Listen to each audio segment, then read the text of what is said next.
प्रसिद्ध रथयात्रा विराजमान चतुर्था मूर्ति माउसीमा मंदिर पहुंचला बहु आडंबर मंदिर भीतर को नहीं श्री जगन्नाथ परिवार माउसीमा ठारे अवतार धारण करिथांती।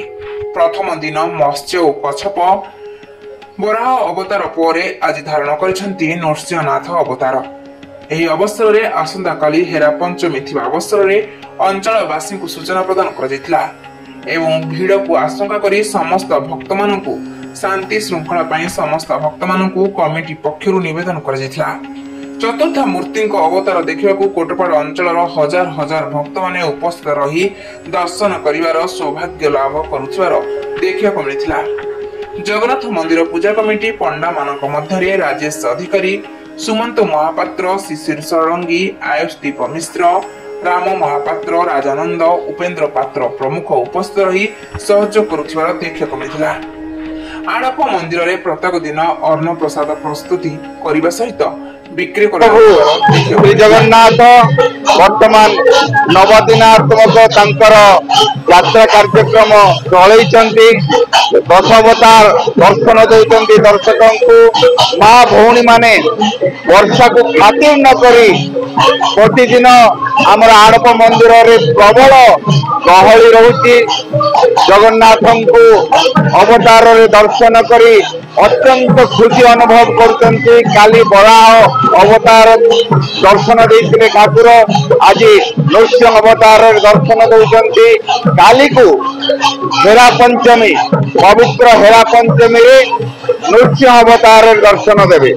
समस्त मनरे सन्देह थिला आमको बहुत लोक पचारुले हेरा पंचमी केबे किंतु आमे आज घोषणा कलु जे आसंता काली मंगलवार दिन 1 तारिख दिन हेरा पंचमी पालन करा जिवो। आपण माने सुनी खुशी हेबे। आसंता काली बहुत जनगहली निश्चित भाव हेबो। माँ महालक्ष्मी आशीर्वाद प्राप्त करिवा पाई माँ भौणी माने वर्षा रे भिजी भिजी मध्य घर बाहर ए विश्वास भरोसा अच्छी। माँ भौणी माने शांति श्रृंखला मध्य रक्षा करिया पाई आमे अनुरोध करूछु आपण मानक जरिया रे। धन्यवाद। आसंता काली महाप्रभुंकर 52 अवतार महालक्ष्मी महाप्रभु श्री जगन्नाथ को भेटिया पाई आसीबे। रोषरे से रथ भांगी चली जिबे। या पूर्व वचनिका हम आमर पारंपरिक वचनिका महालक्ष्मी तरफ श्री त्रिपति महांती गाहन करुचंती एवं जगन्नाथंकर बाड़ग्राही महापात्र परिवार श्री हेमंत महापात्र जगन्नाथंक तरफ गाहन करिवे एवं रथ परिक्रमा कर सारिला परे से रोषरे रथ भांगी चली जिवे। ए अपूर्व दृश्य को देखा सहस्र महाभौणी सब एकत्रित हेबे।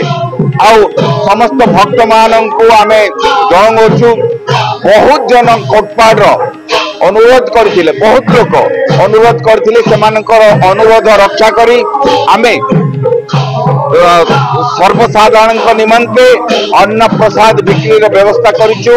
आमर बहुत युवक ब्राह्मण युवक मान को आमे अनुरोध करी सेमानक द्वारा भोग प्रस्तुति करी आमे 100 टंकारे प्रति पुड़िया प्रति 100 टंकारे बिक्री व्यवस्था करा जाई अछि एवं आमर राजभोग जोड़ा रही सेटा आमर श्री उपेन्द्र पात्र से यही बयसर मध्य भगवान उद्देश्य महाभक्ति भाव अति खुशी मनरे से अन्न प्रस्तुति करुछंती। कमिटी तरफ समस्त को धन्यवाद दिया जाउची। आमर 28 जन कमिटी सदस्य अछंती से माने भी आगवर सहित लागिचंती रथ यात्रा को केमती सफल करिया पाई। जय जगन्नाथ।